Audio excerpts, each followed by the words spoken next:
La teoría de las probabilidades es la menos intuitiva de todas las ramas de las matemáticas. Amir Axel. En la mayoría de situaciones de la vida, el sentido común es un buen atajo para solucionar problemas o para tomar decisiones con un resultado positivo para nosotros. Pero en otras circunstancias, la intuición puede fallar. En esos casos, es mejor saber de teoría de probabilidades y no dejarnos llevar por el primer impulso. El matemático y divulgador científico Amir Axel le explica a Punset en este capítulo de Redes cómo las matemáticas pueden ayudarnos en contextos tan diversos como el juego o las relaciones personales.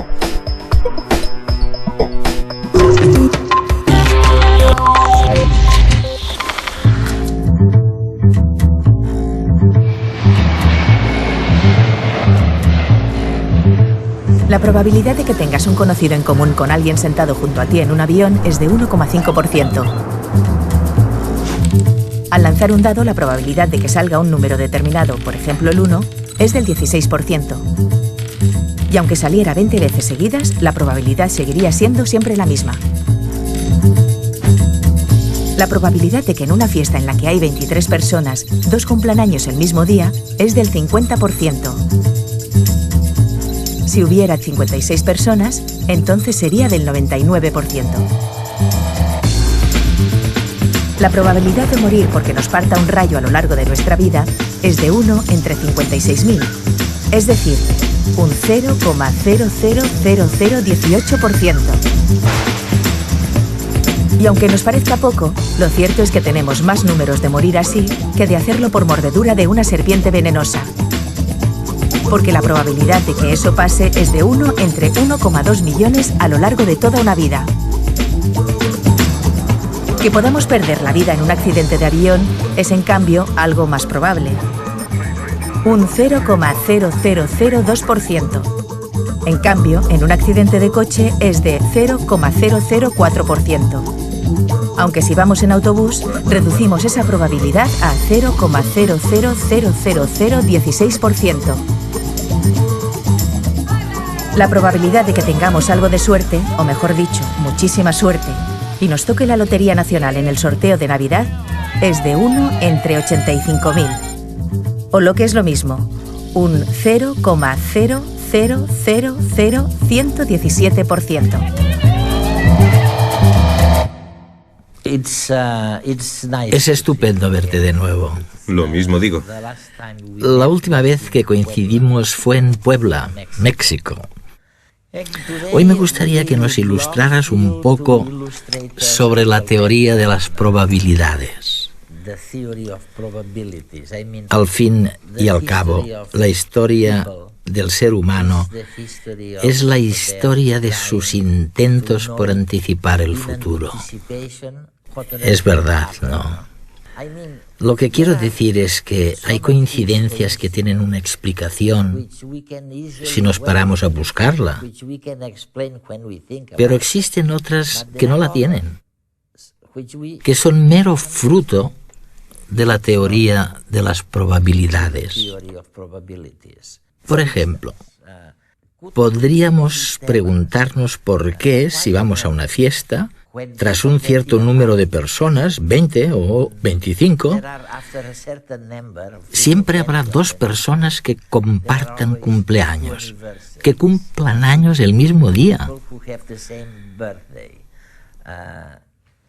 Y no hay ninguna explicación para eso, excepto la teoría de probabilidades. ¿Cuál es la diferencia entre una cosa y otra? Sí, muy buena pregunta.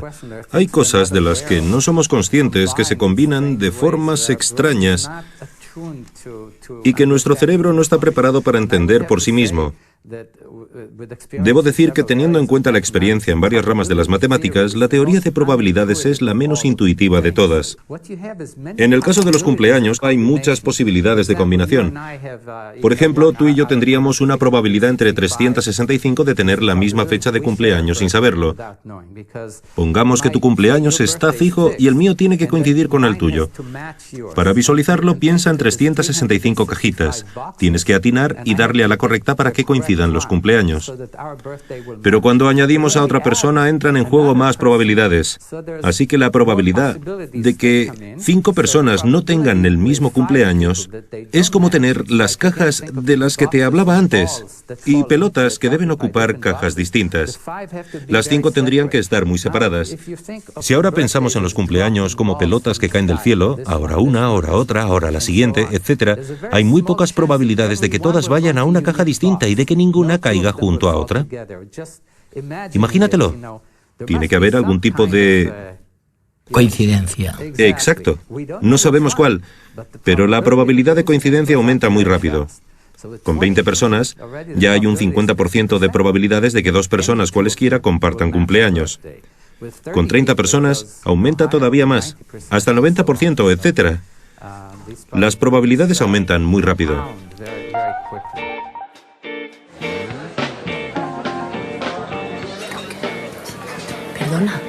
Perdona.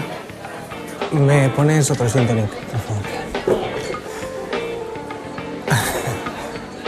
¿Quieres que te invite a una copa? Es que estoy con unas amigas. Bueno, ya, pero las puedes dejar solas un ratito, ¿no? Pues no, es que estamos celebrando que es mi cumpleaños.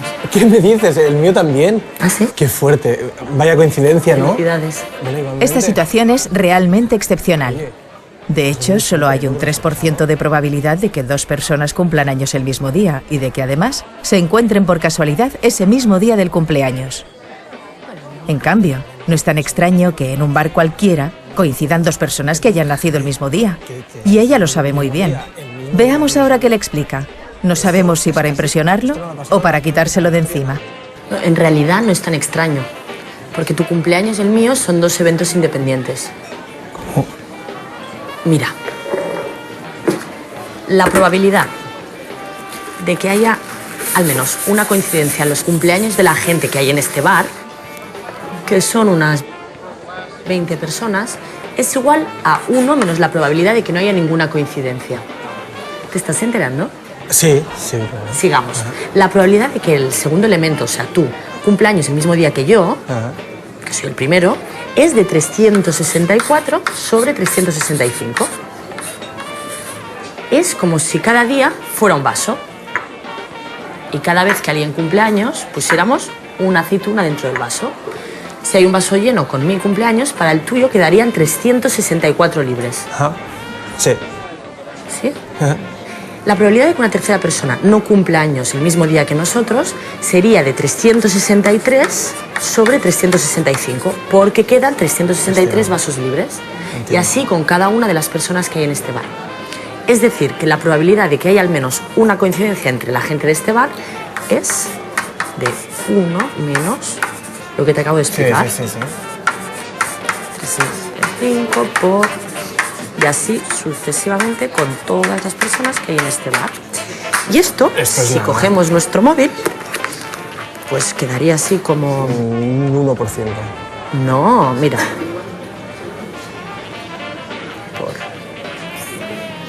Igual a 0,5037, más del 50%. Venga. Es más, si en lugar de 20 personas hubiera 56... entonces habría una probabilidad del 99% que 2 personas cumplieran años el mismo día. No. Sí. Wow. Es maravilloso. Pero es casualidad igualmente. Sí, eso sí. Hay otra cosa que a veces me he preguntado. Cuando pensamos en las bombillas que tenemos en casa, a menudo vemos que en el prospecto de compra o venta, cuando las compramos, se dice que pueden durar un número de horas determinado. Pero en la práctica es muy frecuente que la resistencia de la bombilla sea mucho mayor de lo que afirma el fabricante. ¿A qué se debe esa diferencia? ¿Se equivocan siempre al calcular la duración de las bombillas? ¿O hay algo que desconocemos gracias a lo cual podemos disfrutar de su luz más de lo esperado?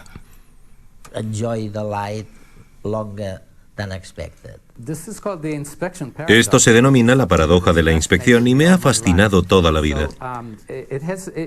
Si pensamos en las personas, es lo mismo que con las bombillas. Por ejemplo, un niño de 5 años superará la esperanza de vida media de un recién nacido, porque ese niño no morirá por una enfermedad infantil de la primera infancia. Y ha vivido 5 años. Exacto. Y con las bombillas sucede lo mismo. Si la bombilla ha aguantado ya 100 horas, es muy probable que dure más de lo esperado. Esto también sirve para explicar la persistencia de la mala suerte. Vas a la estación de autobús y sabes que los autobuses pasan cada 10 minutos. Así que tu expectativa es esperar de media unos 5 minutos y llegar a la estación entre 2 autobuses. Pero todos sabemos que siempre nos toca esperar más de lo que creíamos. Cierto. Y es por la misma razón. Imagina que el autobús está llegando, pero de repente uno va más rápido y el siguiente más lento. Y tal vez otro también se descuadre un poco del horario. Además, cuando llegas a la estación, llegas en un momento aleatorio. Es más probable que dicho momento aleatorio se sitúe en el intervalo largo que en el corto, porque para llegar en el corto tendrías que coincidir exactamente y hay muchas menos probabilidades de lograrlo. El autobús llega y se va inmediatamente y es poco probable que estés ahí justamente en ese momento. En cambio, si hay un intervalo largo entre autobuses, tienes más probabilidades de llegar entonces. Si entendemos esto, veremos que explica por qué normalmente nos toca esperar más de la media. Pensamos que es una paradoja, que el promedio debería ser el promedio, pero no es así. ¿Cómo os la ingeniáis para transmitir el mensaje de que hay que dejarlo correr, no buscarle 3 pies al gato, no impacientarse al esperar un autobús, porque en realidad la teoría de probabilidades dice esto o aquello? No es tan fácil de aceptar esto, ¿no? No se acepta fácilmente y por eso hay tantas teorías por ahí que no son nada científicas. Nos gusta creer en misticismos. Por ejemplo, cuando quedas con alguien y descubres que tiene el mismo signo del zodíaco que tú, o algo así. Eso es. Sabemos que hay coincidencias que no entendemos y que la única manera de comprenderlas es mediante el cálculo de probabilidades. Y ahí estriba la diferencia entre la ciencia y la pseudociencia, porque la ciencia utiliza la probabilidad para explicar sus teorías. De hecho, todas las teorías que utilizamos se someten a lo que denominamos pruebas estadísticas o contraste de hipótesis en la ciencia. Gran parte de la ciencia tiene que ver con la probabilidad, y queremos que la probabilidad de acertar sea muy alta para empezar a creer en algo. ¿Y eres de por aquí? Bueno, de un pueblecito cerca de Castellón.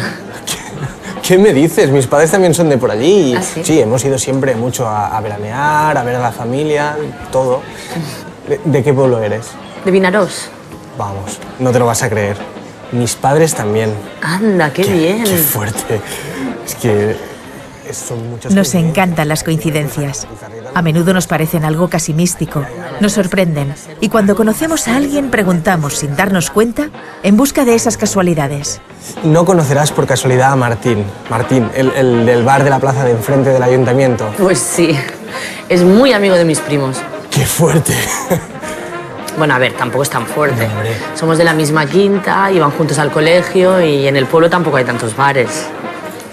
Claro, o sea, tampoco... Ya, pero... Es verdad que hay muchas coincidencias. Pero de místico, estas coincidencias no tienen nada. Funcionan siguiendo una regla similar a la de los cumpleaños.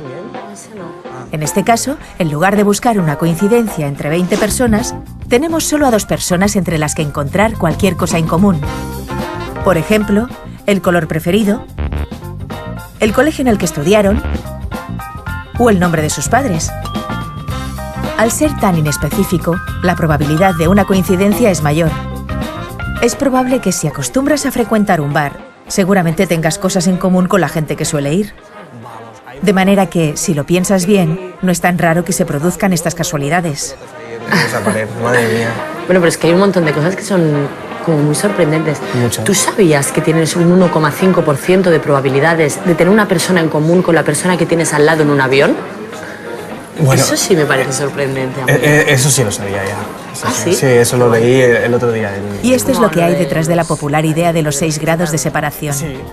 La que dice que entre 2 personas cualesquiera No hay más de 6 interpuestas. Amir, corrígeme si me equivoco, pero hubo un jugador muy famoso, un jugador francés, llamado Mer, o algo así, de Mer. Le encantaba jugar y esperaba hacerse muy rico. Y resulta que conoció o se puso en contacto con Pascal, uno de los grandes matemáticos y filósofos de todos los tiempos, y de otro matemático incluso más célebre, Fermat. Mirando atrás, resulta que la teoría de probabilidades fue el resultado de las interacciones entre los tres: el jugador y los dos matemáticos. ¿Hemos progresado algo desde entonces o seguimos más o menos en el mismo sitio? Por un lado, ahora entendemos las probabilidades de un modo que era inconcebible hace unos años. Por ejemplo, las pruebas de ADN utilizan nociones muy sofisticadas de cálculo de probabilidades para descubrir a quién corresponde una muestra de ADN. Por otro lado, también se puede decir que en cierto sentido estamos como Pascal y Fermat, porque tenemos por delante un camino muy largo todavía. Nos quedan muchas cosas por aprender sobre cómo funciona la vida y cómo intervienen las probabilidades. De hecho, hay muchos problemas sin resolver en las matemáticas, algunos relacionados con el cálculo de probabilidades, que intentamos descifrar con la ayuda de los ordenadores. Podemos decir que todavía estamos empezando, todavía estamos intentando encontrar el camino más apropiado, pero hemos aprendido bastantes cosas. Es fascinante porque escuchándote me ha venido a la cabeza tu tesis según la cual en el amor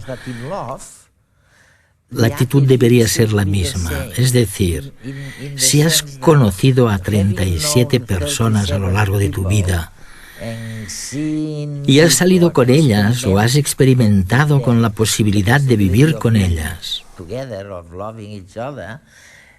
con la siguiente persona que conozcas, que te parezca fiable para el matrimonio o el amor, deberás lanzarte, no dudarlo.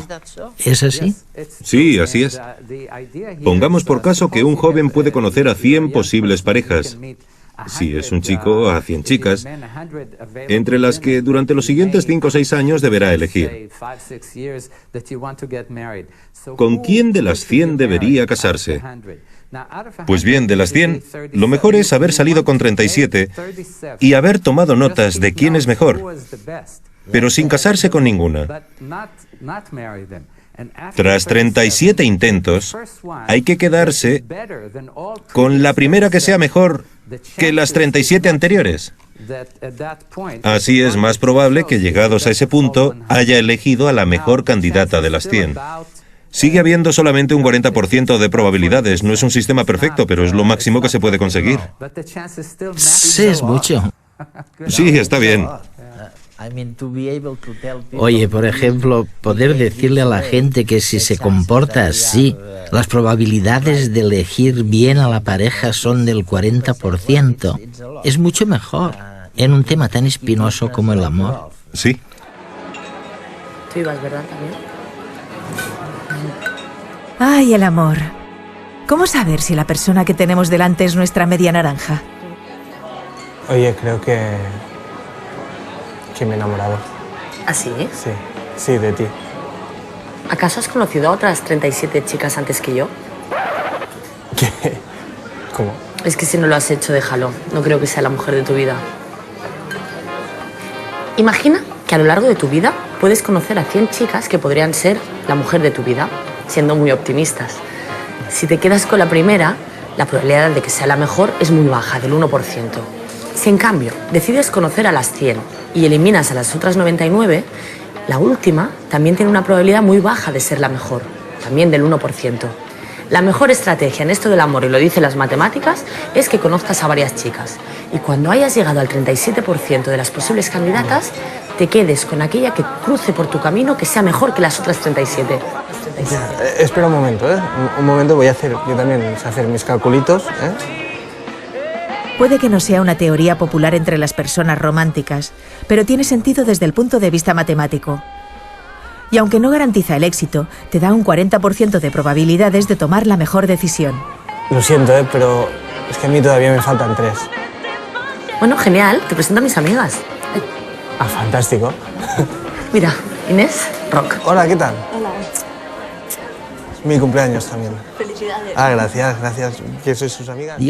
Otra cosa que me parece fascinante de lo que dices es que el cerebro es el que intenta descubrir lo que está pasando. Si lanzas un dado y sale un 2, tienes menos probabilidades de que vuelva a salir un 2 en la próxima tirada o jugada. ¿Quiere esto decir que las probabilidades son menores de que se repita el dado? Lo interesante es que por lo general no, salvo que el dado esté trucado, A menos que esté trucado. a no ser que el dado sea irregular. Pero si todas las caras están perfectamente igualadas, si todos los números son iguales, en teoría si sacas 5 veces un 2, la probabilidad de que te salga otro 2 en la próxima tirada sigue siendo de 1 entre 6, no aumenta. Es una mera coincidencia. De hecho, te he escuchado decir que no te fías de los casinos para apostar, porque hay algo extraño en el entorno de un casino que os hace pensar a vosotros los matemáticos que mejor no jugar, mejor no apostar en los casinos. ¿Por qué dices eso? En matemáticas hay un teorema llamado la ruina del jugador, que demuestra matemáticamente que si alguien participa en juegos de azar durante suficiente rato, siempre y cuando se enfrente a un oponente más rico que él, y el casino suele tener más riqueza que cualquiera de nosotros, si sigue apostando contra un adversario mucho más rico que él, la probabilidad de perder acaba llegando al 100% al cabo de un tiempo. Así que en los juegos de azar el truco es marcarse un límite y decirse a uno mismo: jugaré hasta llegar a X. Si consigo esta cantidad de dinero, lo dejaré. ¿Y si no mire? Sí, hay un libro célebre llamado ¿Cómo apostar si no tienes más remedio?, que 2 buenísimos matemáticos escribieron hace 40 o 50 años. Parte de la premisa de que alguien está atrapado en un casino, le impiden irse y tiene, qué sé yo, 10.000 euros para apostar. O gana 1 millón o muere. ¿Cómo se pueden maximizar las probabilidades de ganar 1 millón? La idea es jugar con osadía, jugárselo todo a una sola partida. Porque si uno apuesta pequeñas cantidades todo el rato, rápidamente llega un punto en el que tiene muchísimas probabilidades de quedarse a cero. En cambio, si se lo juega todo, aunque las perspectivas sigan siendo no muy buenas, con esa táctica, aunque las probabilidades de perder sean altas, las de ganar serán ligeramente superiores que si se juega cantidades pequeñas.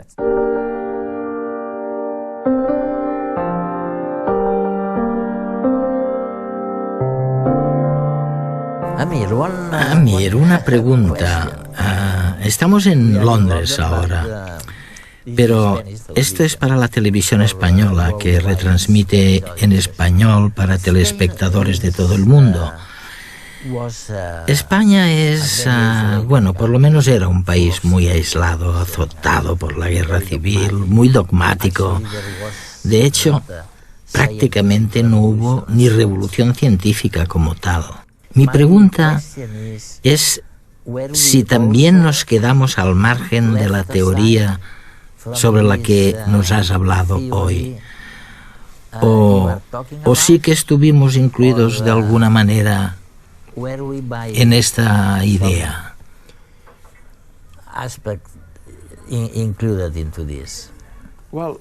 Más que incluidos. Algunos de los grandes avances modernos de la teoría de probabilidades se realizaron en España. Uno de los estadísticos más importantes es español. Se llama José Bernardo y es tan bueno con el cálculo de probabilidades que pudo predecir en 1982 los resultados de las elecciones al Parlamento español con un margen de un único parlamentario. Un único escaño. ¿Y qué le impulsaba? ¿Cuál era la motivación científica tras su vocación por la teoría de probabilidades? Tiene que ver con el lugar en el que estamos, Londres, porque en realidad utilizaba las ideas de un experto estadístico de 1753, un reverendo llamado Thomas Bayes. Resulta que al aplicarlas a la probabilidad, permiten cálculos mucho más sofisticados que dejan atrás a Fermat, a Pascal y al jugador del que antes hablábamos. Es el siguiente nivel, que se produjo unos 100 años después, claro. Si dominas el método matemático para calcular la probabilidad, puedes utilizar la información previa para predecir el futuro mejor que si solamente te basas, por ejemplo, en una encuesta actual. Eso le brindó una precisión tremenda que le permitió predecir con una exactitud que jamás se había visto antes. Y por eso se hizo famoso.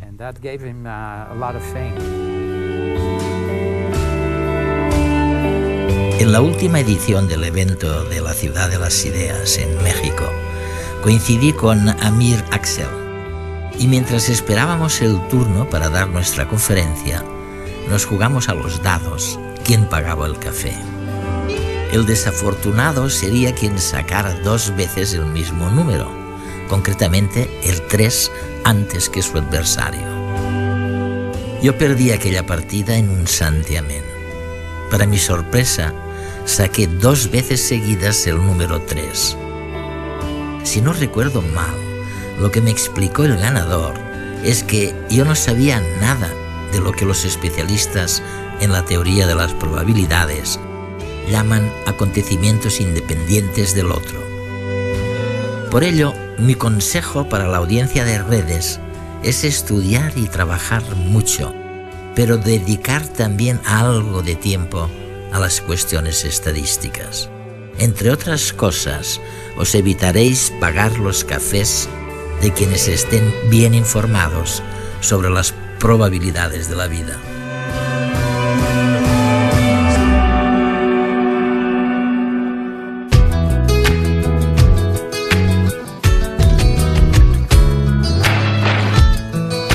Me gustaría saber cómo es posible que la luz